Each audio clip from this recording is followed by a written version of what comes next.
不用，你哪认识什么人啊？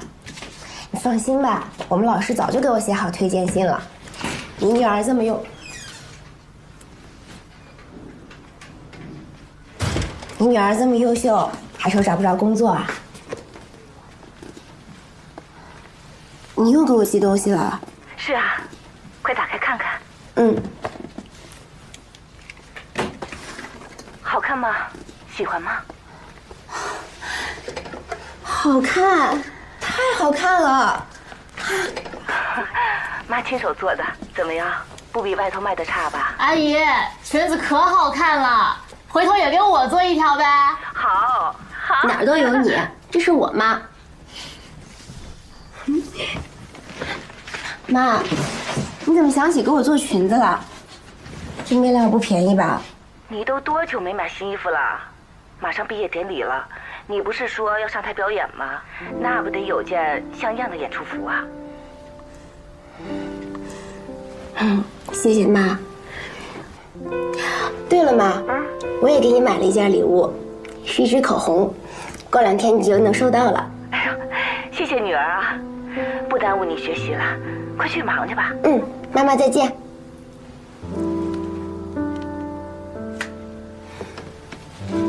还推荐信，你这么骗阿姨可不是长久之计啊，迟早有一天她会发现的。那我能有什么办法？我总不能让她担心呀。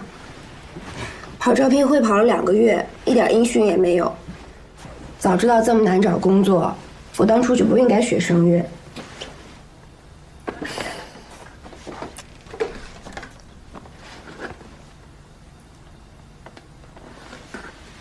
对了，曼妮，你朋友多，你有没有什么路子帮我问问的？我能有什么路子呀？可是你就找到工作了呀，你能不能帮帮我啊？我真的是走投无路了。曼妮，你帮帮我吧，曼妮，好曼妮，好曼妮，你最好了，你就帮帮。今天晚上有一个 party，要不你一会儿收拾一下，待会儿跟我一块儿去，我看看在那边能不能介绍点人给你认识。爱死你了！我白擦了。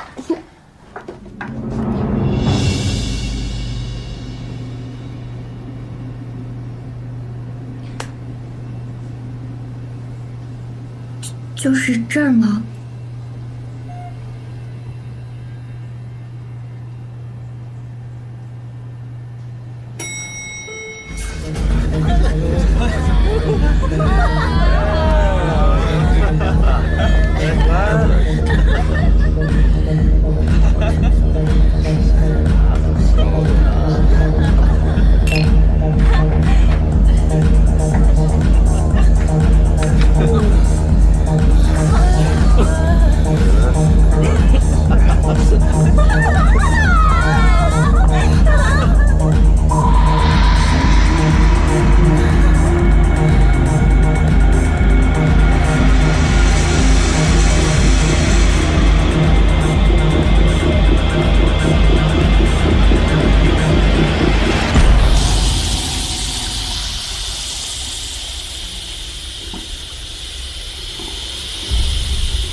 你好。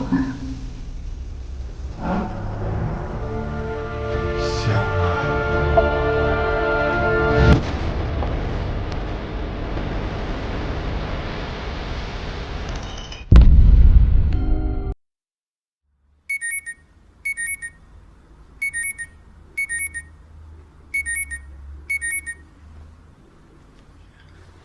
什么时候来的？监控看完了。怎么样？你呢？有什么新线索？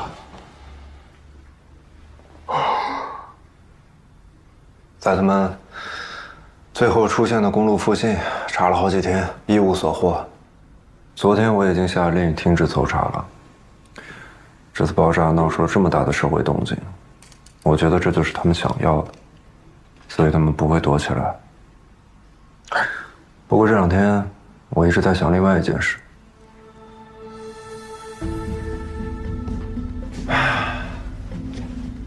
之前的死者都在纳瓦的相机里出现过，唯独这个刘海逊没有。所以他究竟是意外死亡，还是对方刻意为之呢？他认识铁心，肯定脱不了干系。10年前，他在一个酒吧当保安，很奇怪，干了没几天就不干了，摇身一变成了大老板，还进了不和商会，到处结交人脉。我比对了一下时间，他发迹的时间正好是你们家出事的前后。再加上这次的果干工厂查出了制毒贩毒运毒，很明显，这就是那个时候找到大人物的靠山，也就是他，铁心。我们已经发布了全城通缉令，相信很快就能把他抓捕归案。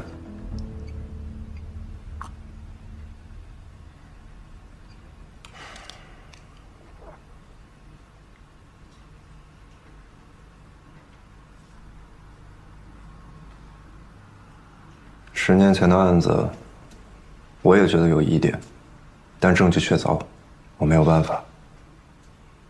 不过这次不一样了，新的线索出现，直接指向了当年的廖家大火案。我打算向上级申请，成立专案组，重查当年的案子，和这次爆炸案一起并案调查。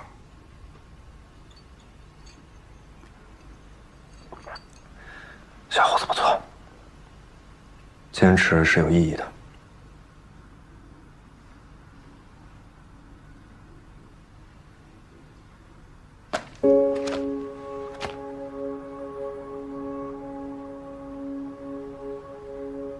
我就随便看看。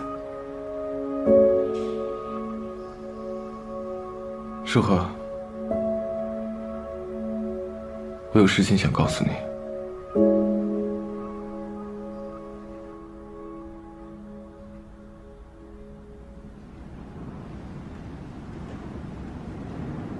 随便坐，当自己家。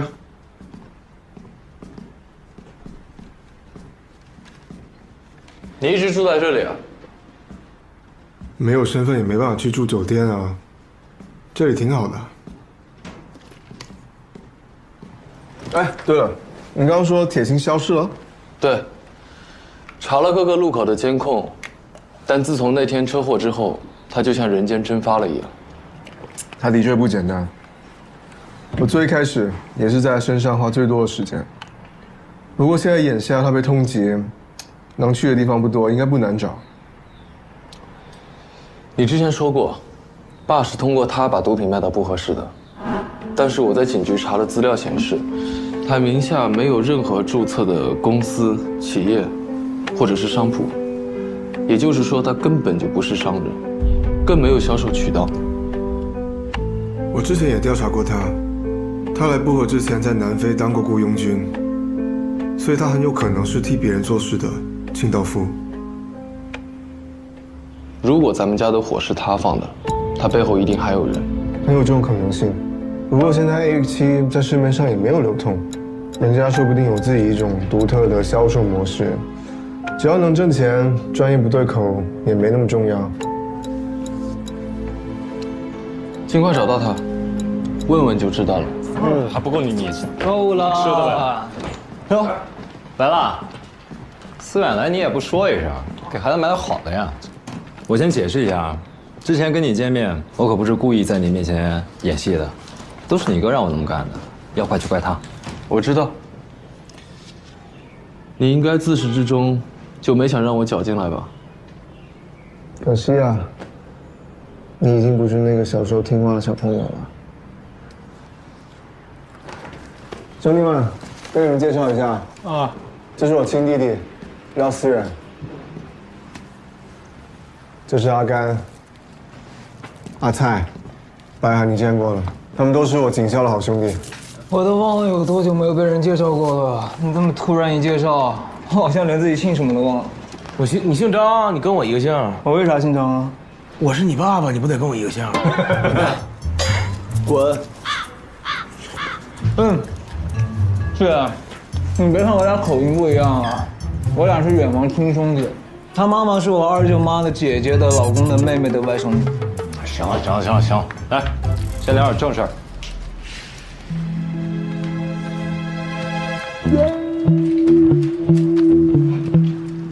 这是在爆炸现场拿到刘海军的手机，经过还原，我们在里面找到了铁鑫的号码，然后我让阿泰黑进了通讯局的系统，查了一下铁鑫的通话记录，在里面锁定了几个联系频率比较高的号码，查了一下机主的信息，资料都在那了，你们看一下。盖德，对，他是一家叫真美的艺术培训机构的创始人兼董事长，在铁鑫与其的短信内容中多次称呼他为老板，并且在铁鑫被通缉之后，铁鑫也是第一时间联系了盖德。也许这个盖德知道铁鑫藏在哪儿了。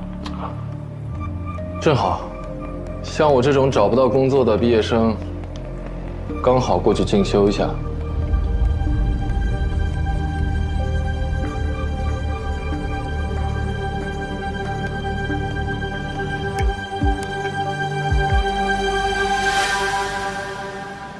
快点，晚了就来不及了。都怪你，一路上8次厕所，懒人屎尿多。哎，你别胡说啊，我就上3回。一会儿要报不上名就赖你。不过这机构也真够奇葩的，报个名还得靠抢，考大学都没这么费劲。孤陋寡闻，人家真美可是全部和唯一一家跟国外几所著名的艺术大学都有合作的专业艺术培训机构。满了？这个季度已经满了，抱歉啊，要不你们下个季度再来。你们能不能通融，再加几个名额？我们真的很想来这学习一下。抱歉啊，我真的没办法。老师是这样的，他们2个呢，大学学的都是幼教专业，对，来这儿也不是为了自己，就是想以后能更好的参与到小孩子的教育当中，这多有意义啊！您看，要是3个名额不行，2个名额也行的。我刚刚好像听说流行演唱那边有几个退课的，好像，要不行，把名额给他们加上。这样，你们留个联系方式给我，要是真的有人退课的话，我就联系你们。好的，谢谢。谢谢，谢谢。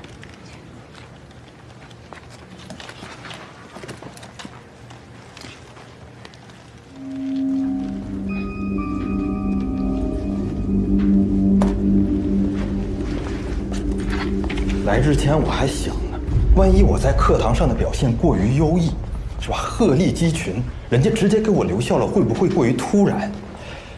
现在看来啊，一定是因为不合适的经济形势过于紧张，导致他们雇咱有点费劲。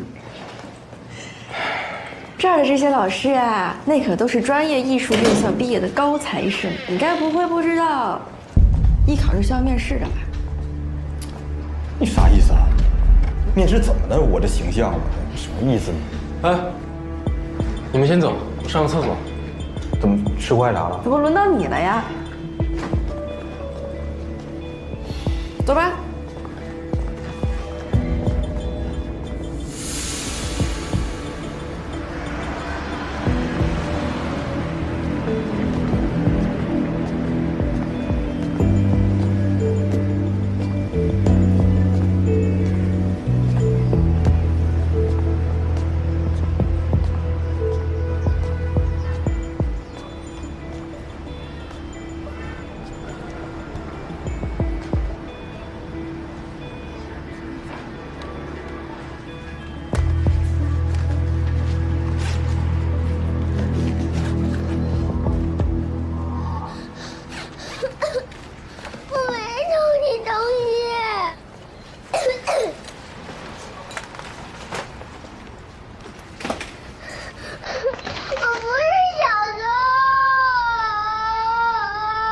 你没偷，你没偷东西自己长脚跑到你包包里了，给你爸爸妈妈打电话，要不然今天这个事情没完嘞。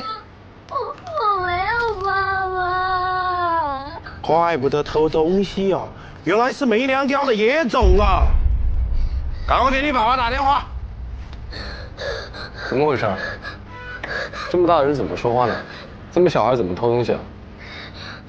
就这个，还好我眼睛尖，看见他拿，我才从他包包里翻出来的。我实事求是的呀。哼。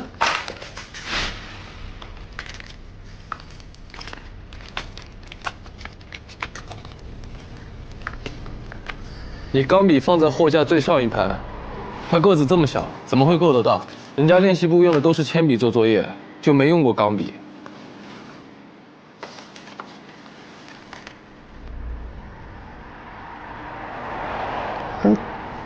那东西是怎么跑到他包包里的？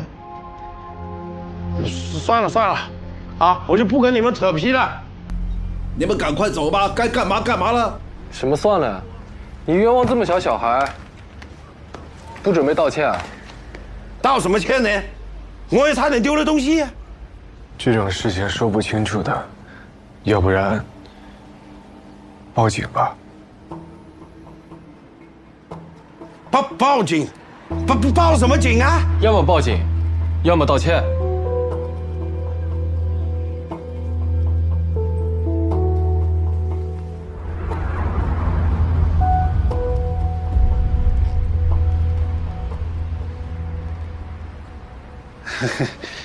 小朋友，叔叔不该冤枉你，叔叔给你道歉，对不起哦，啊。学生，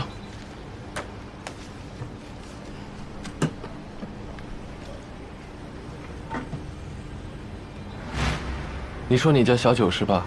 我爸爸不让我吃陌生人的糖。我还陌生人啊？我都帮你这么大一忙了。谢谢哥哥。去玩吧。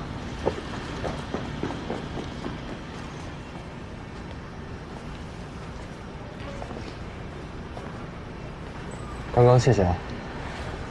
没什么。那钢笔，你是故意的吧？其实我也不希望别人被冤枉。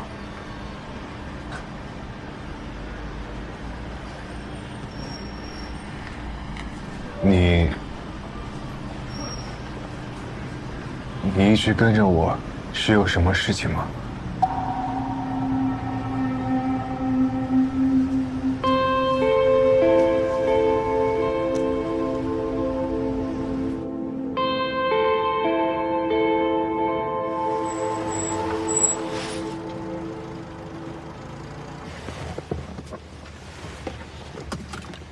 思远，看一下，这是盖的家的平面图，这里跟这里都有出口。我待会会在前面接应你。你记住，我们的目的是为了知道铁心的下落。如果遇到任何危险，不要犹豫，立刻离开，好吗？好，等一下，拿着吧。这个就不用了。被发现了反而说不清，算了。行，好，等一下，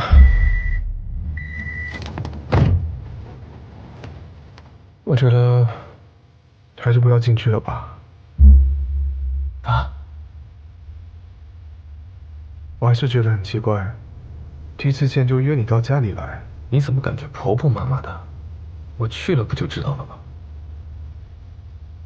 记住，知道铁心下落之后立刻出来。走啊。比他还啰嗦。谁？我幻想出来那个你。以前这种事情都是他陪着我，但你比他差一点。他在哪？不隐身。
一个人打多没意思啊。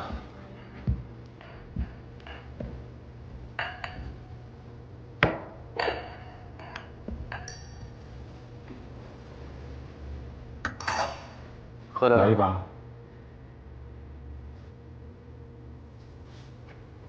来吧。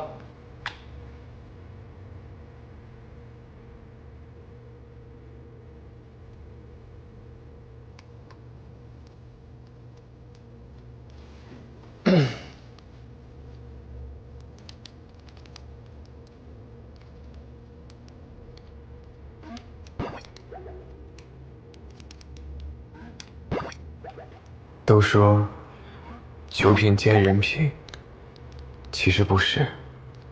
一个人无论喝了再多的酒，也只是放大自己内心的欲望。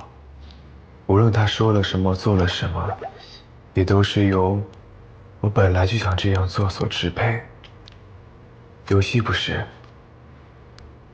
游戏是下意识的，是来不及隐藏，是能窥见人心最好的方式。你说呢？专心点，你快输了。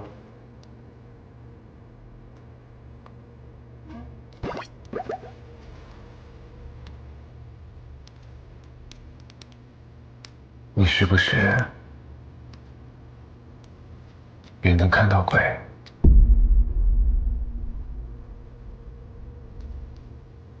其实我也能。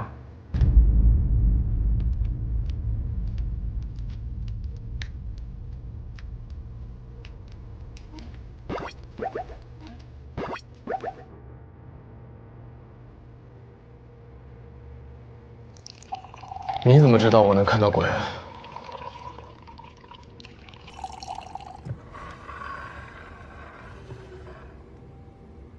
你知道昆虫之间是怎么交流的吗？昆虫？触觉？是味道。几乎所有的昆虫都会分泌一种叫做昆虫信息素的东西，用来表示寻觅、聚集、觅食、交配、防御等信息。但这样的信息交换仅仅只能在同类之间。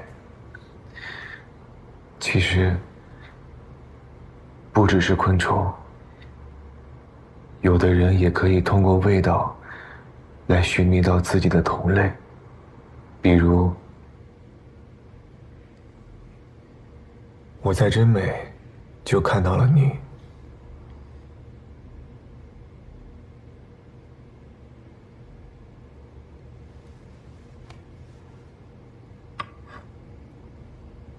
不然你以为我是怎么突然一下知道你在跟着我？即便我知道你可能会有其他的目的，但我还是把你请到家里来了。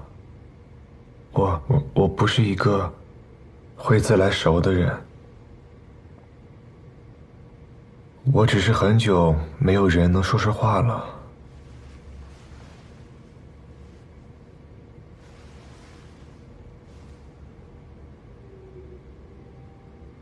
我说我能看到鬼，其实我看到的是我的双胞胎哥哥。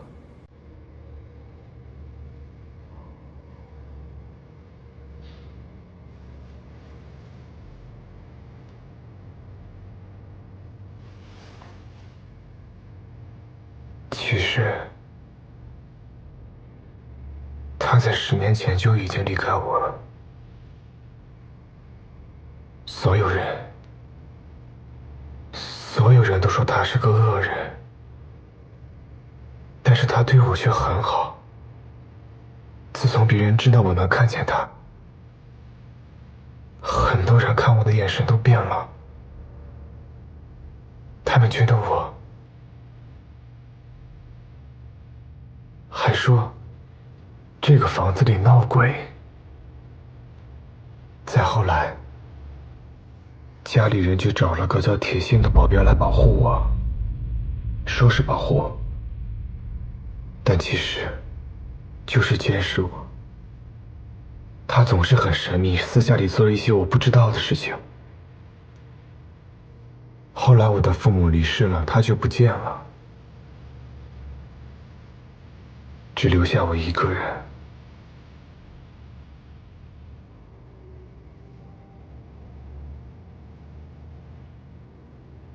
但没关系，我知道我的哥哥就在我身边。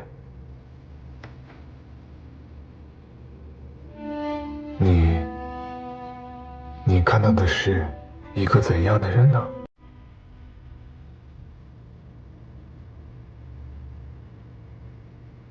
你如果不想说，没关系。一个对我很重要的人。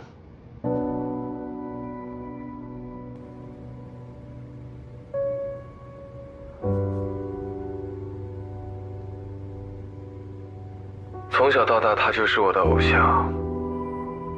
在我眼里，他聪明、勇敢、正义，是我见过最厉害的人。那时候我总想，如果长大了，也能变得像他一样厉害就好了。然后我就开始学他，什么都学。他喜欢白色，我的衣柜里面就都是白色的衣服。他喜欢侦探小说，我书柜里就都是阿加莎。他不爱吃早饭，为了学他，我好几次饿到胃疼。对这个我妈没少揍我。后来我才知道，他只是不在家里吃。他走的那一年才21岁，风华正茂，意气风发。那场大火之后，他永远停留在了21岁，再也没长大。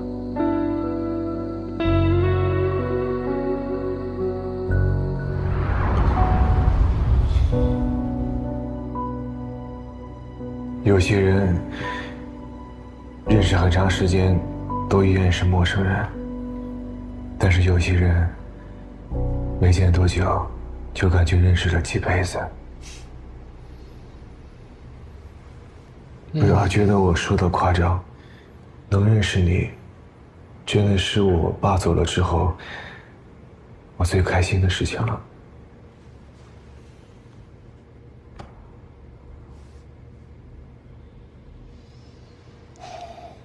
所以，我们之间不用再拐弯抹角。你有什么事情可以直接告诉我，我一定会帮你。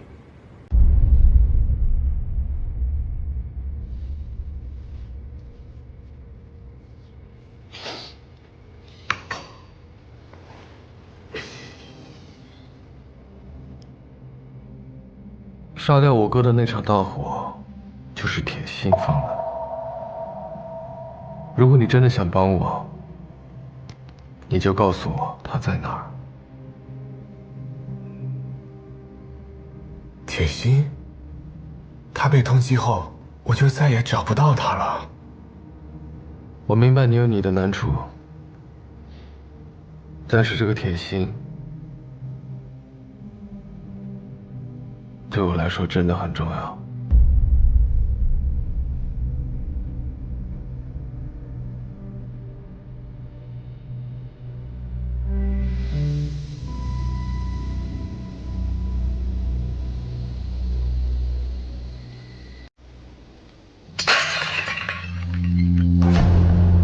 思远，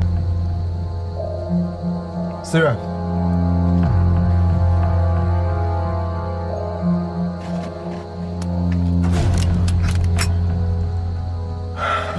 不好意思啊，打碎你一个杯子，下次赔给你。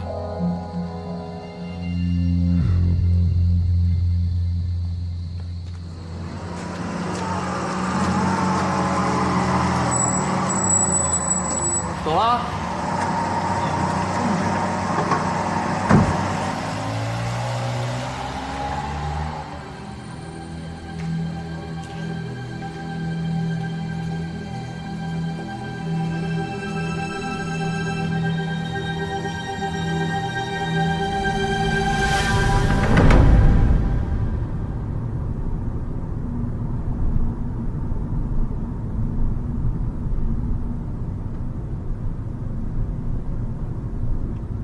你觉得他会说吗？我不确定，但是这个盖德和我想象中的确实不一样，比我想象中的怪异，也比想象中更真诚。我不确定，再等等看吧。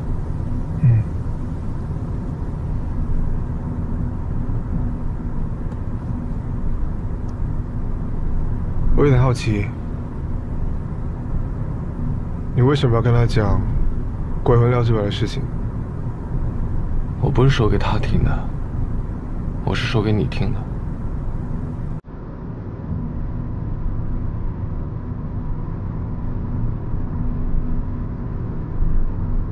从刚才到现在，我一直在想一件事情。是吗？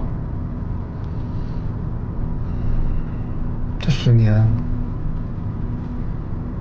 我每天活下去的动力就是复仇，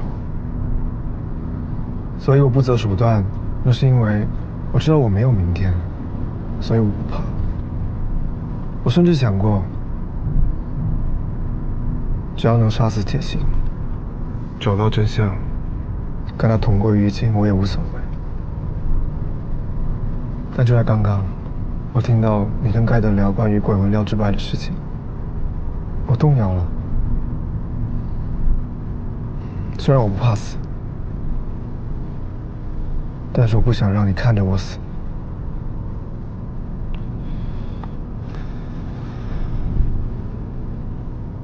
我想过了，我们一起抓到铁心，让这10年的复仇画上一个句号。既然你已经参与进来，我答应你，我绝对不会对他怎么样。你可以把他交给警方，然后我会去自首。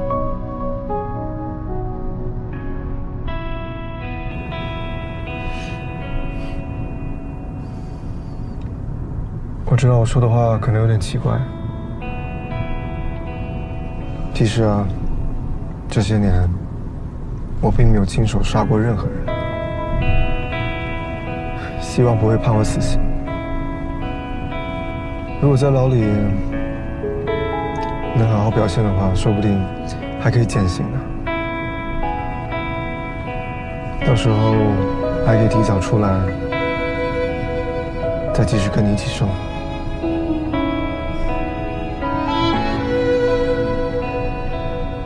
思远，因为你，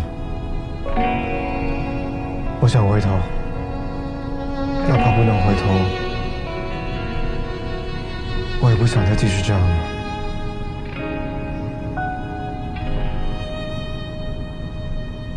哥，嗯，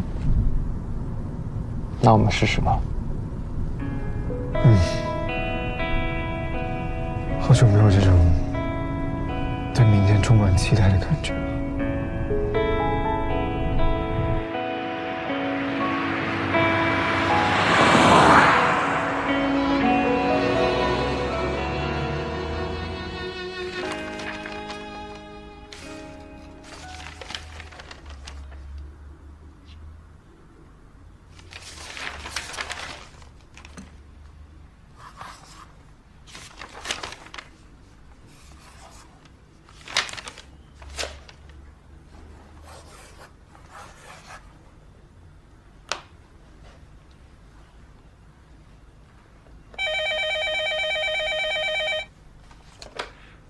마초의 서준호? 警官，我要报警！救我！救我！6位的报警位置在德丰路49号，中美国基因储备训中心，机主姓名叫提议。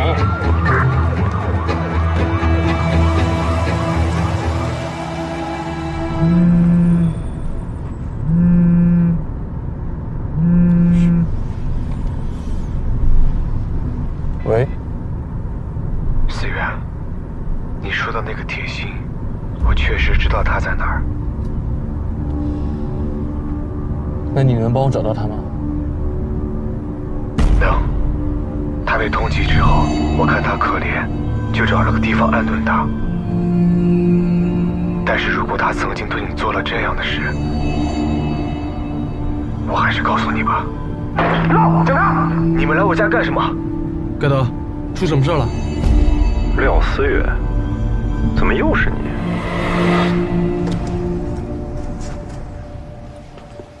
亲。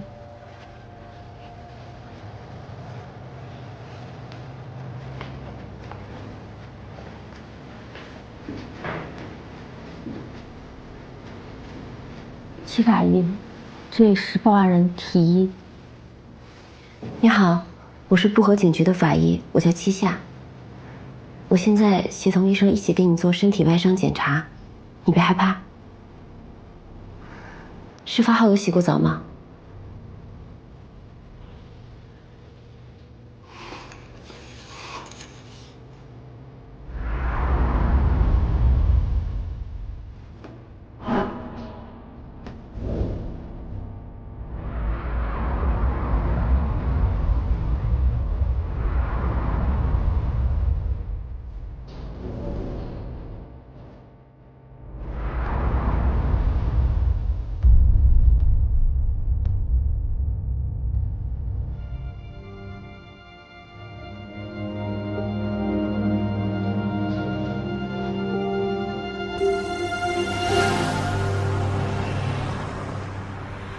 我叫提一，48岁，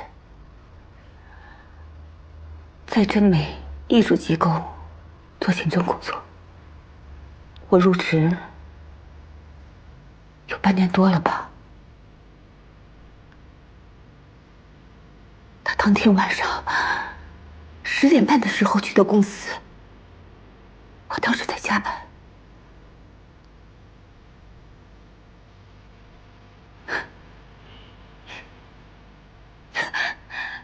这些事说出来，也许你们都不信吧，可我也不信。可我真的从来没有想过，盖德先生会对我做出这样的事。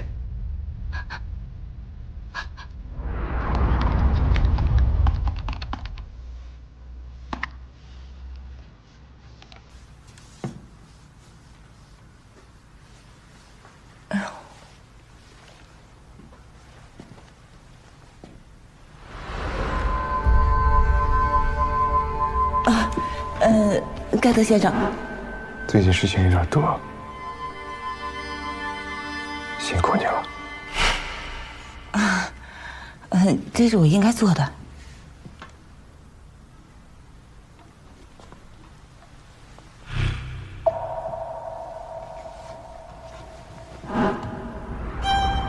你身上的味道很熟悉，好久没有遇到过了。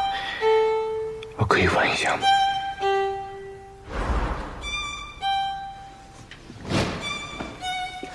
盖德先生，你想干什么？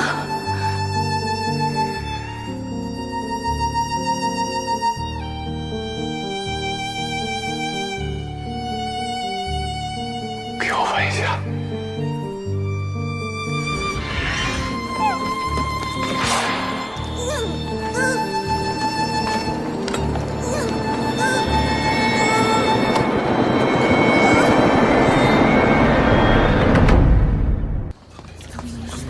借我过一下，借我过一下。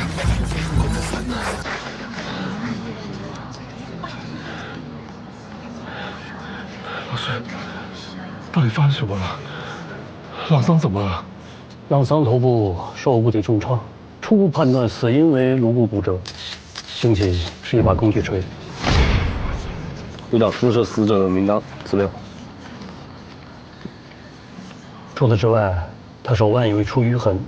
和另外一位死者提一手部特征相吻合。提一，女性，22岁，现为艺术学院声乐系学生，全身上下深处表皮淤伤，死前曾遭受暴力殴打，环绕颈部有明显勒痕，下体撕裂，并有精液残留，凶器为一把水果刀。我们在现场还发现了注射器，怀疑他们2人注射吸毒。稍后我们会把尸体带回去，进行解剖检验。老师，我刚刚给朗桑打过电话，他的手机呢？小李，我们在朗桑的手机里发现了大量浏览色情网站的记录，同时在T1的手机里也发现了相同网站的登录账号，他们之间在线交流，内容露骨。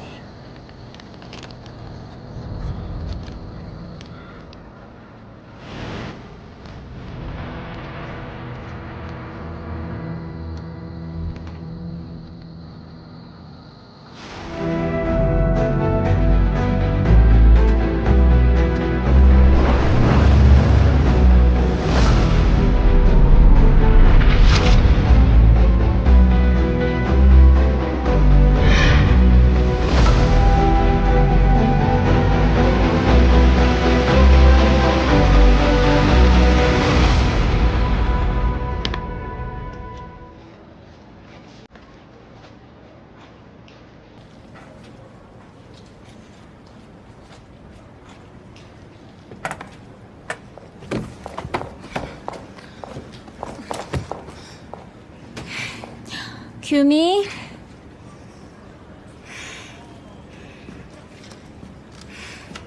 你迟到了。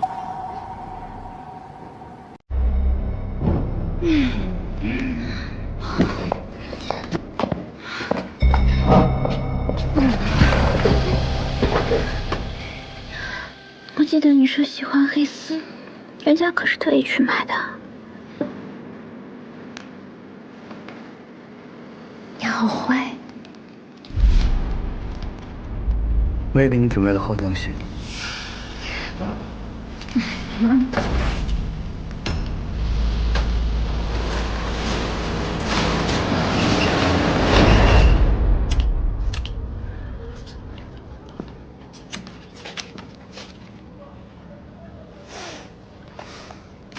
你还挺谨慎的，还知道准备现金。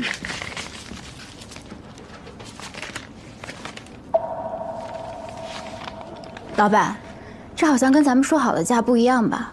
你迟到了40分钟，我扣你点钱，怎么了？我刚才可是送了你一次的。我让你送了吗？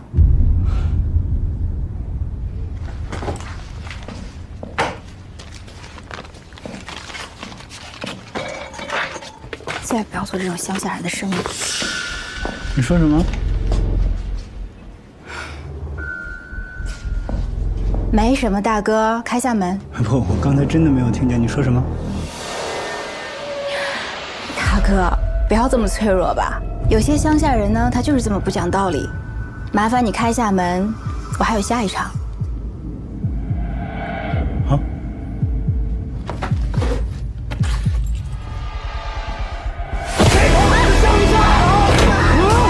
别人看不起我，你他妈也看不起我是吗？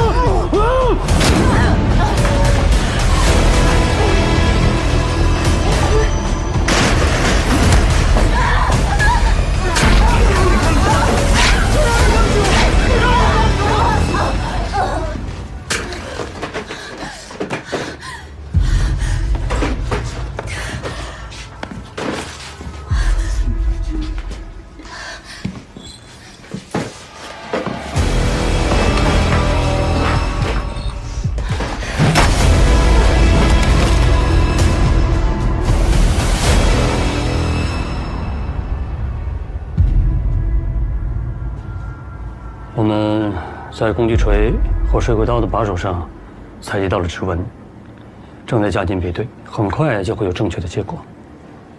太奇怪了，证据怎么会这么齐全？而且他们2个人实力悬殊，即便是互杀，根本不可能达到双死的局面。现场一定还有第3个人存在。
你们是不是搞错了？我真的什么都不知道。问你的时候你再说话。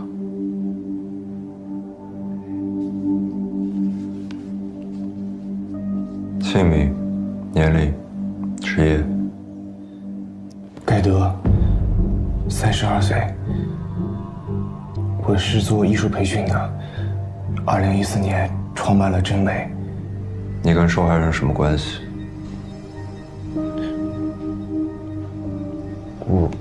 我真的不认识他。队长，这是提议的口供，物质那边很着急，需要您签个字。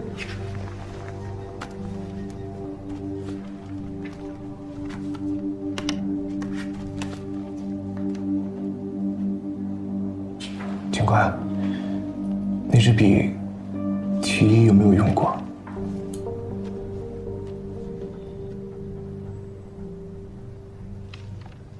可以借我闻一下吗？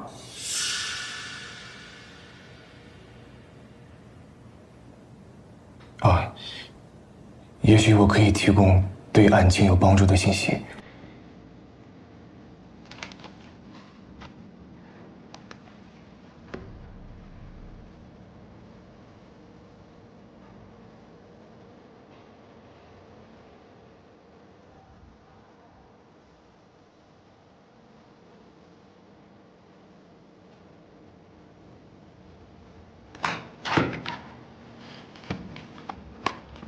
给。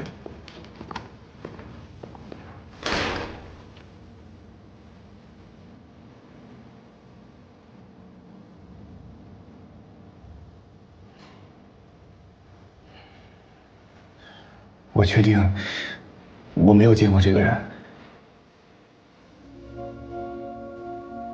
哦，说起来可能有些复杂，简单来说就是。其实每个人身上都有独特的味道，这也是我在面试的时候重要的筛选标准。通常我一般会选择积极、努力、认真、善良的人，但是这个人没有这种味道，所以我确定我真的没有见过他。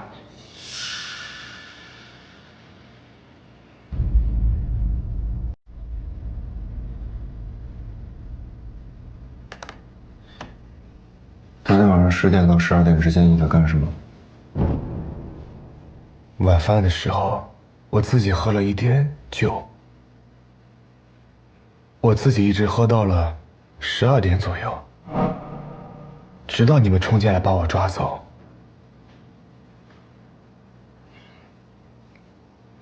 警官，请你们相信我，那天晚上我就在自己家里。我真的没有见过那个人。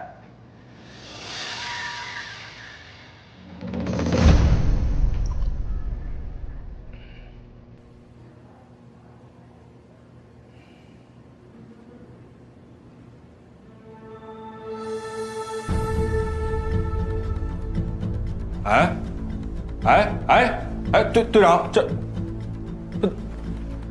撒谎。那天晚上我确实加了会儿班，走得有点晚了。有听到或者看到什么吗？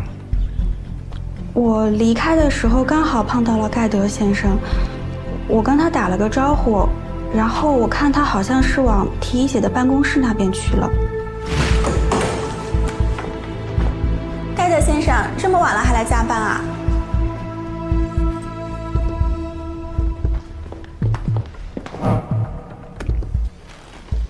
提议什么时候入职的？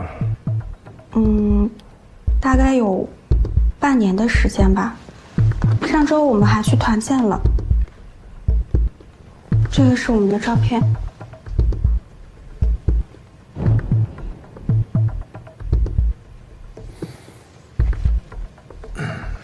队长，你没觉得提一这个名字有点耳熟？好像在哪儿听过。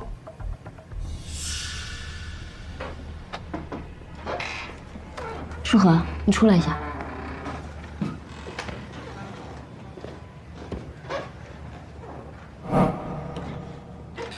2份报告，1份是提一的。血液中无酒精成分，可推断出被侵犯时意识是清醒的。手腕处有淤伤，下体右侧外阴有明显撕裂，还有残留的精液。指甲内残留的人体组织经检验确定与嫌疑人的 DNA 吻合。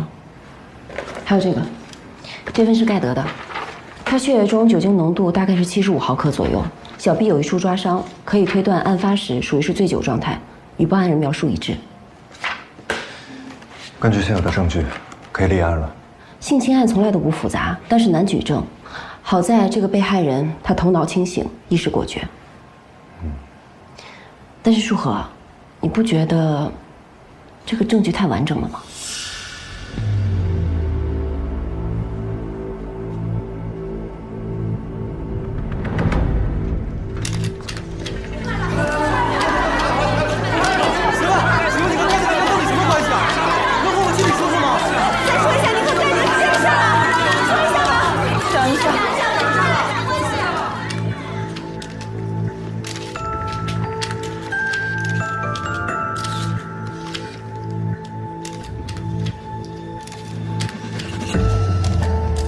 我愿意接受采访。我自我介绍一下，我叫提一，我不是唯一的受害者。盖德多年以来以应聘为名，实则是为他选妃。有太多的女孩被他多金优雅的外表所吸引，然后一步一步的沦陷。被骚扰，被侵害，甚至遍体鳞伤，还要被他用名誉。这才1个下午，这网上的舆论基本已经将盖德未审先判了。哎，真美刚在网上发公告了，说先暂停营业，并为所有学员无偿退费。这女的不简单呀，看来不是个普通的受害者。是谁说受害者就必须要畏畏缩缩的？只要性侵的事情是存在，他就有获得正义的权利。虽然他做的事情很极端，但是那是他获得正义的方法，我觉得没有什么问题啊。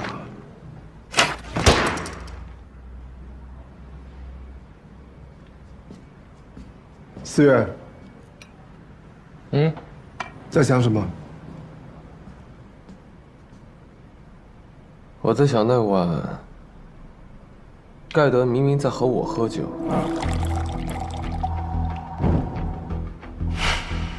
那你的意思是，盖德案发时都跟你在一起，对吧？并没有出现在真美。对。一个人怎么会同时出现在2个地方？所以他没有性侵提议。所以你要帮他作证吗？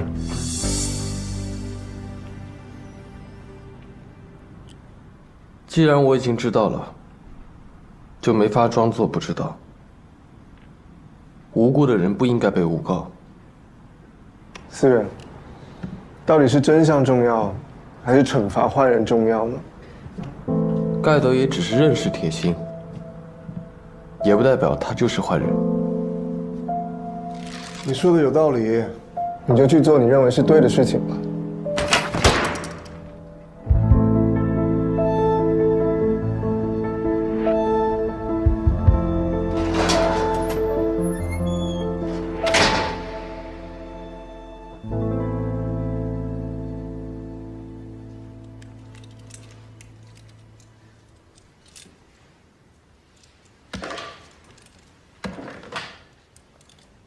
还好吗？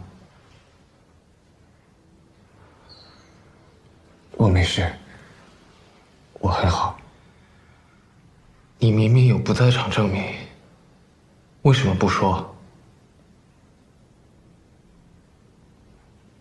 你在说什么？什么不在场证明？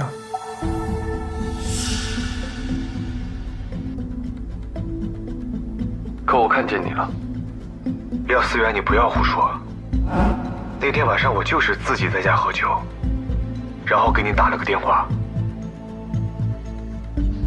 头儿，你就让他们就这么见面了，这不合适吧？在案件侦破阶段，为了最大限度地获取信息，在非常时期可以用非常手段，你是老警察了。对，非常时期，非常手段。啊，对了，提议的详细信息，档案可归回复了。我这去看。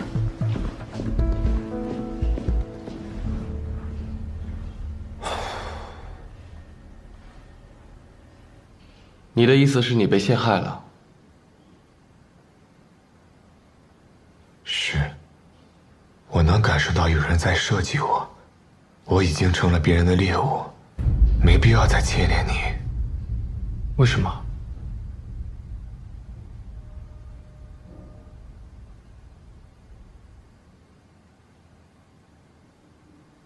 因为我们是朋友。或许我不知道你走了怎样的路才到达这里，我也不知道我们会在哪里分别，但是相遇的这一程，我想为你做点什么。等我出去以后，我一定帮你找到你要找的那个人。可是现在证据确凿，你怎么出来？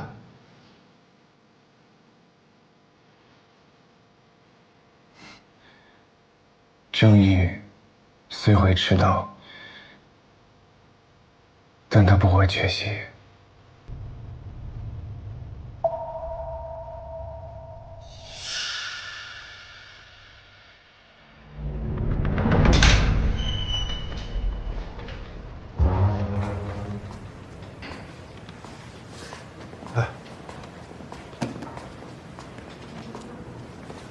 怎么样了？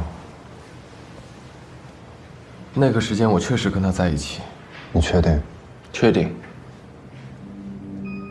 这就说明同一个人在不同的时间出现在了不同的地点，还都有证据证明他曾出现在哪儿。很明显，一定有一个是假的。我们都下意识地相信自己眼睛看见的，所以很难甄别。但是假的就是假的，一定有破绽。我最大的疑问就是，如果这个提议是诬告，想利用他自己50岁女性和年轻高富帅的反差做噱头，制造舆论，引发关注，那他为什么针对的是盖德？哎，这种事儿我们当警察的见得多了。想对一个人好，可能需要一个明确的理由，但如果想害一个人，什么事儿都能成为理由。这样，我们分头行动。我去查一查提议周边的线索，你再看一看那晚的证据，有没有其他的监控拍到另外的东西，随时同步。好。廖思远，你那边调查还在计划当中吗？需不需要我们警方干预？舒和，我有事情想告诉你，我已经联系上白涵了，我会劝他们去自首的。先不用，你再给我点时间，有什么情况我会及时联系你的。走了。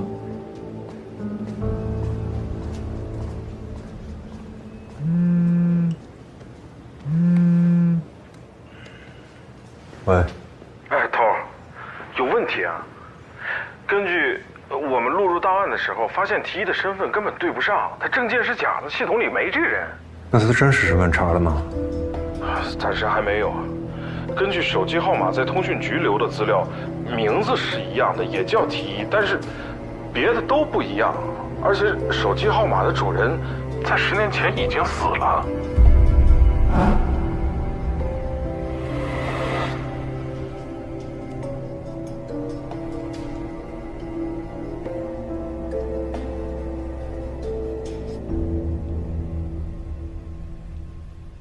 知道伪造证件犯法吗？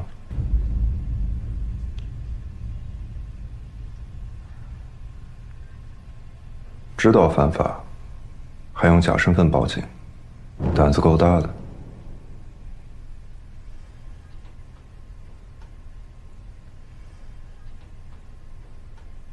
身份是假的，但是被侵害是真的。警官，你们不会包庇罪犯吧？不会。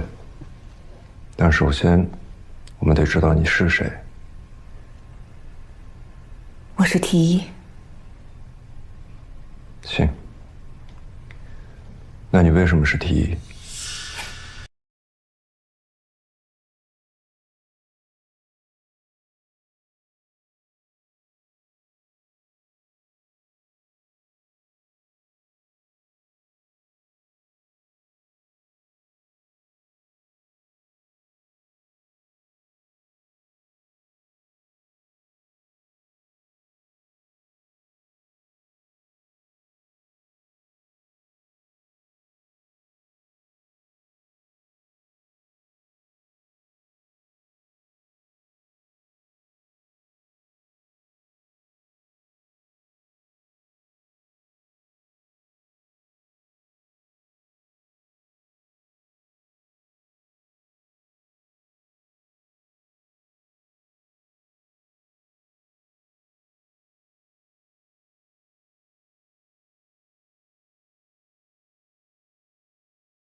嫌犯，你们该抓的是他，他强奸了提一，你们该抓的不是我，是盖德。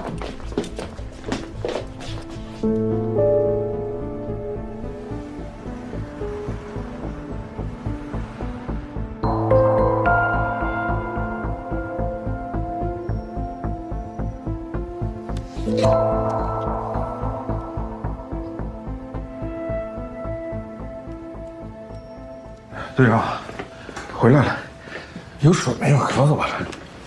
哎呀，我还没喝。啊！因为烫啊！让你查完了，这个所有内部的监控全坏了，说好长时间没开了。又坏了。我也发现了，只要一有事儿，监控肯定出问题。这个视频只能看到背影，按照廖思远的说法，这个人就不是盖德，提一有帮手。查一下这个冒充提一的人，主要是他身边的亲属关系。行。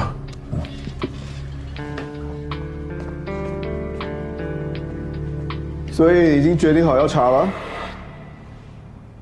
一方面，我觉得盖德是被冤枉的；另一方面，我承认我有私心。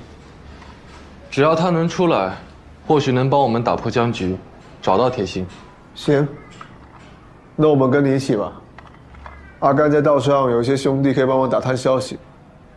阿泰的专业能力是网络技术，黑个网站、入侵监控什么都太简单了。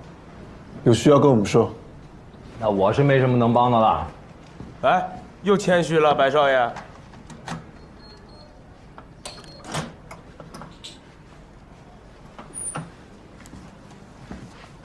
I'm rich。不用，随便花了。给我来，给我来，我这到这儿去。收回去，赶紧的！哎呀，一点心意嘛。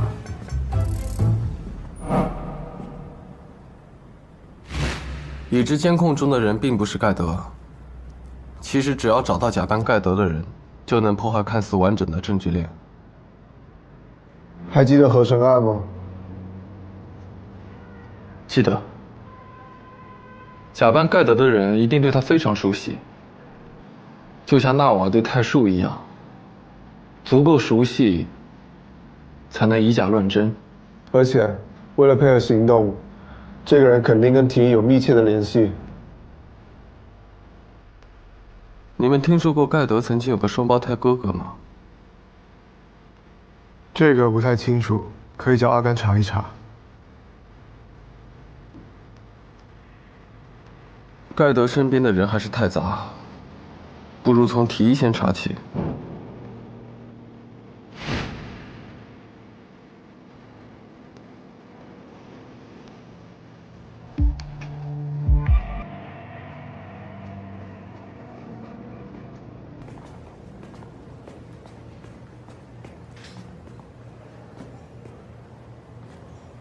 这学校的氛围感觉还挺不错的，老师们之间的关系挺好的呀。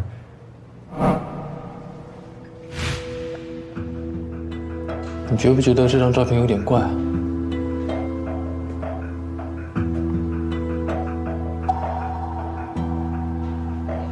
所有人的面光都是顶光，只有提议的面光是平光。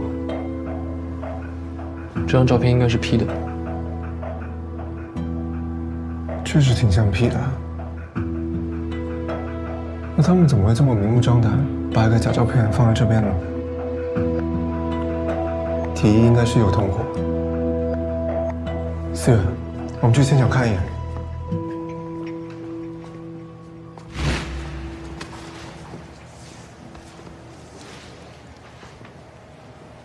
我们一般使用的推理方法有2种，一种是归纳推理，一种是演绎推理。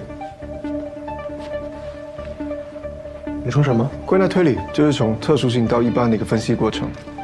警方的证据链条当中，除了受害人提供的皮肤组织以外，现场并没有留下盖德的任何信息。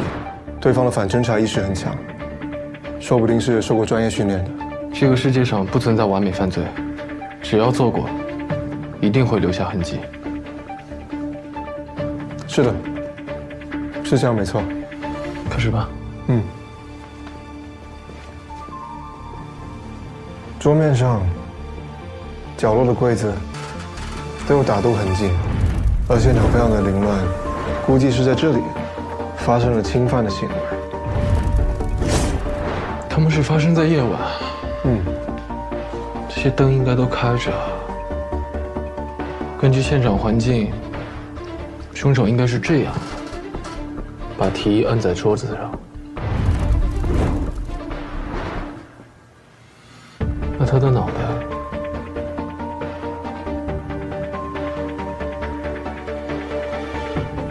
所以你的意思是，灯泡产生的静电会吸附周围的灰尘毛发，所以这上面很有可能有凶手的信息。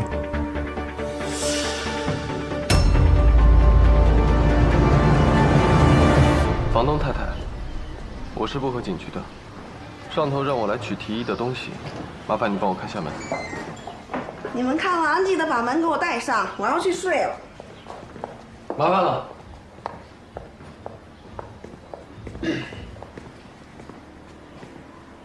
据我所知，真美在行业中的薪资是拔尖的，怎么过得这么拮据？而且从这个空间的生活痕迹来看，他根本没有想要常住的意思啊，感觉随时可以走人。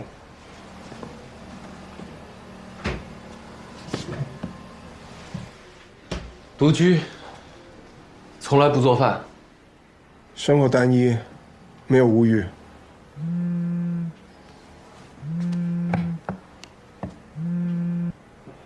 喂？行，你发给我吧。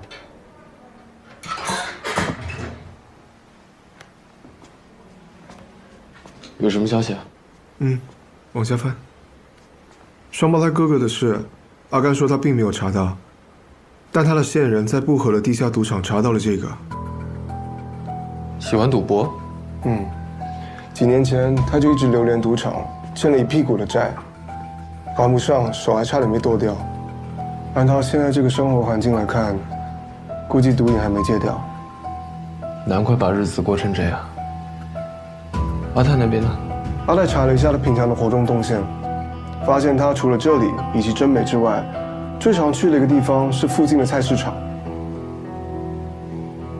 他冰箱里都是素食，平时也不做饭，去菜市场干嘛？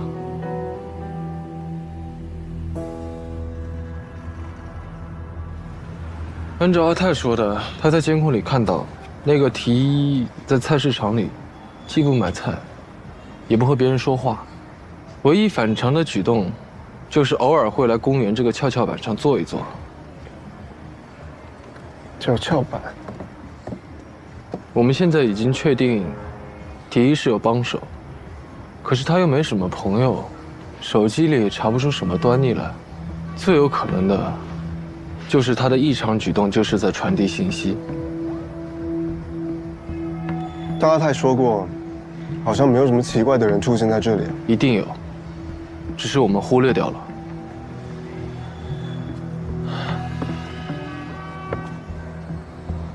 你觉不觉得太顺了？什么太顺了？从我决定开始要查这个案子起，我们得到的每一条信息都非常精准。好赌欠债是作案动机，异常行为是作案手段。虽然我们现在什么都还没有查到，但是每一条线索的指向性都非常明确，查到结果只是时间问题。太顺了，我总觉得好像有人在引导我。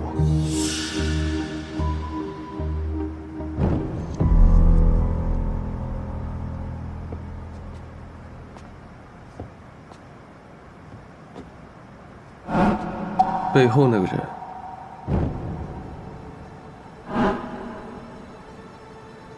不会是你吧？我最爱的弟弟，小心聪明反被聪明误。怎么可能会是我呀？天天陪着你呢，我很闲吗？我不累吗？有没有良心啊？还怀疑我？逗你的，逗你的，走吧。最好是啊。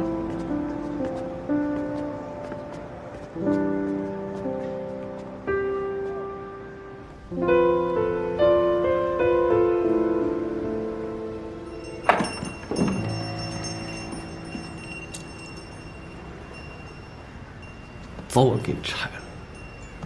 你要拆谁的风铃啊？拆你的风铃啊！风铃答应吗？你怎么还没睡啊？你还知道回来啊？给你留的夜宵，别再说以后我不给你留饭了哦。我不饿。不饿才怪呢。呀，还有虾饺呢。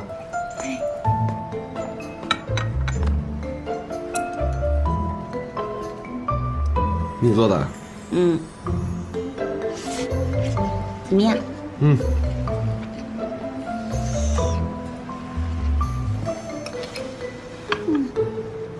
思远啊，你呢？长大了，有自己的秘密了。不过没关系哦，妈妈就是想告诉你，即使廖志白不在了，妈妈也是你坚强的后盾。不管遇到什么样的麻烦事，都要第一时间告诉我。你们女人就爱多想，咱们母子什么话不说呀？哪有秘密瞒着你？少哄我，这些年你瞒着我的事情还少啊？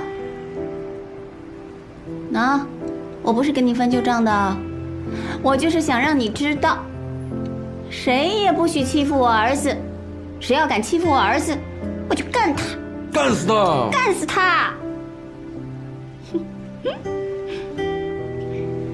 你说你这么漂亮一小姑娘，别整天打打杀杀，干死他，干死他！回头真爱全跑了。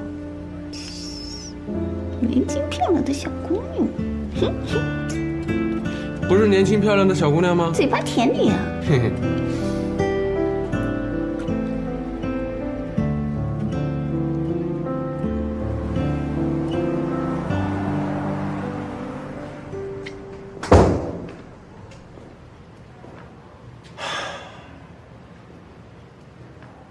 队长，廖思远之前来过，说让我把这东西给你。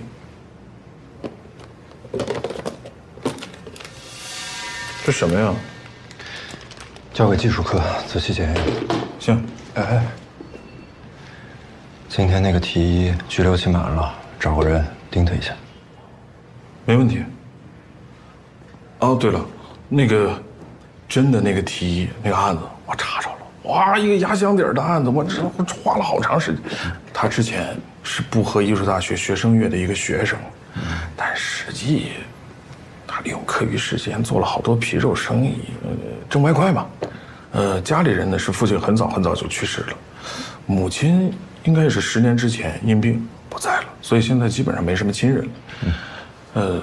至于那个假的提一，据他所说就是捡到了那张卡，然后就将错就错了，也许就是个意外巧合。原来那个提一怎么死的？凶杀。之前不是做小姐吗？然后好像有一次出台和客人价格没谈拢，然后起冲突了，没了。当年这个案子卷宗你帮我找一下。呀。对了，那个盖德的那个司机也到了，你看你是接着审啊，还是先休息一会儿？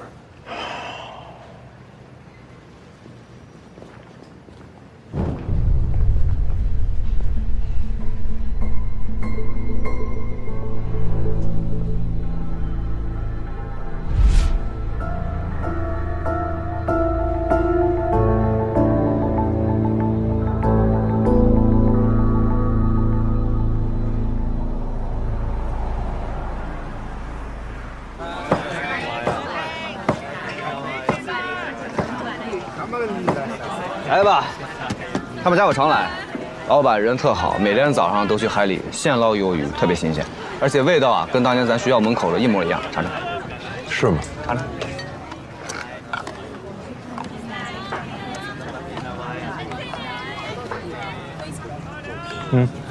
很好吃。但说实话，学校门口那个我从来没吃过。是吗？你老去食堂不跟我一块儿？错过了。哎，你怎么突然跑去给人当司机了呀？当司机挺好的呀，司机怎么了？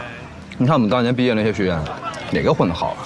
你算是里边混得最好的，那一个月工资也没多少，更不用提那些分到小地方警局的，你赚的更少。我现在一个月啊，应该是挣的比你们多不少。所以今天这顿啊，必须我请，别跟我抢。不跟你抢。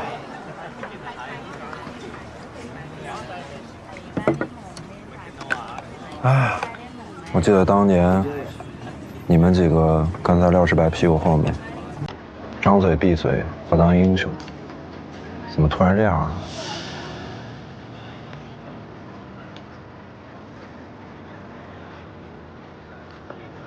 选择和长大都是一瞬间的事儿。什么选择？就是当年跟廖志白的事儿嘛。廖志白当年想拉我下水，我拒绝。他们4个都有吸毒史，就我没有。然后我就不再跟他们玩了。要是再给我一次重新选的机会，我还会那么选。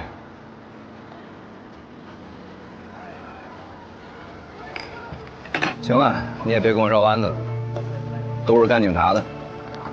啊，我是以前干警察的。我知道，把我叫到警局，就是想了解盖德的事儿。是。那我一看是你，咱们老同学就没有必要在那个摄像头前面说话了。这儿挺好，你随口一说，我随耳一听，你要不小心说错什么了，就当没听见。舒华，看来你的原则也有所改变呀。都是拿死工资的，那么较真干什么呀？所以你们老板那天晚上用过车吗？那我不清楚，他只是通知我那天休息。交了钥匙之后，至于车到底动没动呢？你们可以去查定位。早就查过了。车载定位显示，他确实去过真美。我真的不知道，我就是一个小司机，给人开车的。我只能说，那天晚上我没动过车。